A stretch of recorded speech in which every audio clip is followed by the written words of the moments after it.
আসসালামু আলাইকুম, সবাই কেমন আছেন? দেখুন আজকে আমি গুঁড়ো চিংড়ি মাছ দিয়ে পুঁই শাক রান্না করছি, তাও আবার আমার লাগানো গাছের পুঁই শাক বারান্দায় লাগাইছি, সেই ভিডিওটাও দিয়েছি। দেখুন কতটা সুন্দর হয়েছে। আর নিজের গাছ থেকে শাক তুলে রান্না করা খাবার মজাই আলাদা।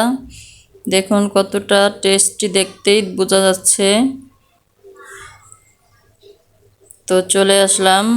দেখুন এই যে আমার পুঁই শাকগুলো, এগুলোই আমি কেটেছি আমার বারান্দার গাছ থেকে, বারান্দায় লাগাইছি, শখের বিষয় লাগাইছিলাম।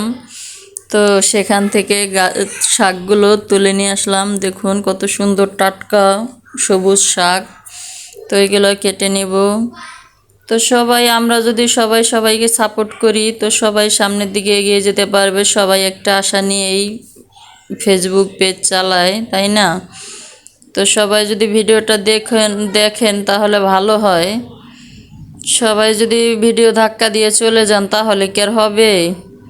তো সবাই সবার ভিডিও দেখবেন, সবাই সবাইকে সাপোর্ট করবেন, এটাই। তাহলে সবাই সামনের দিকে এগিয়ে যেতে পারবেন। তাই তো আমার শাকগুলো প্রায় কাটা শেষ। তো কাটা হয়ে আসছে, ডাটাগুলো কেটে নিয়েছি।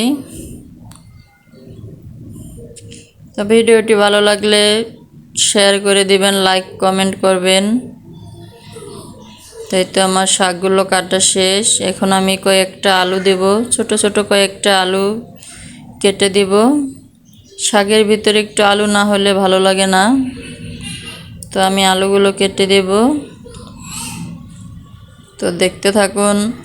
জানি আপনারা সবাই এই রান্নাটা পারেন, তারপরও আমি আমার মতো করে দিয়েছি।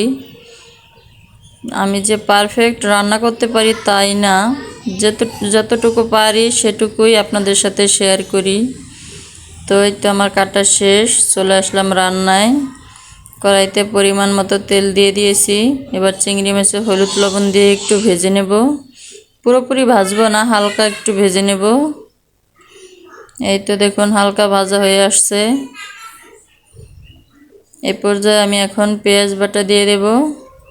এই তো পেঁয়াজ বাটা দিয়ে দিলাম, আদা রসুন বাটা দিয়ে দিলাম। এবার একটু নেড়ে চেড়ে কষিয়ে নেব।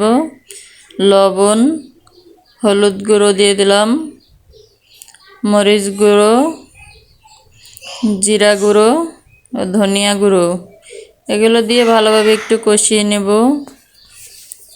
আপনাদের বলতে হবে না, আপনারা সবাই এই রান্নাটা পারেন। তো আমি আমার মতো রান্নাটা করতেছি, তাই আপনাদের বলতেছি। যারা নতুন পারেন না তাদের হয়তো বা একটু উপকার হবে দেখে, এতটুকুই। তো কষানো শেষ, শাকগুলো আমি দিয়ে দিলাম।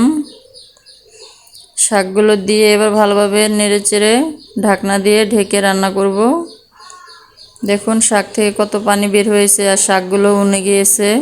কোন দেশে কি বলে তা জানি না, কমেন্টে জানাবেন। আমাদের গ্রামের ভাষায় বলে উনে যায়, মানে শাকগুলো একবারে অল্প হয়ে যায়, এটাকে বলে উনে যায়। তো এই তো রান্না চলতেছে। তো রান্না প্রায় শেষ।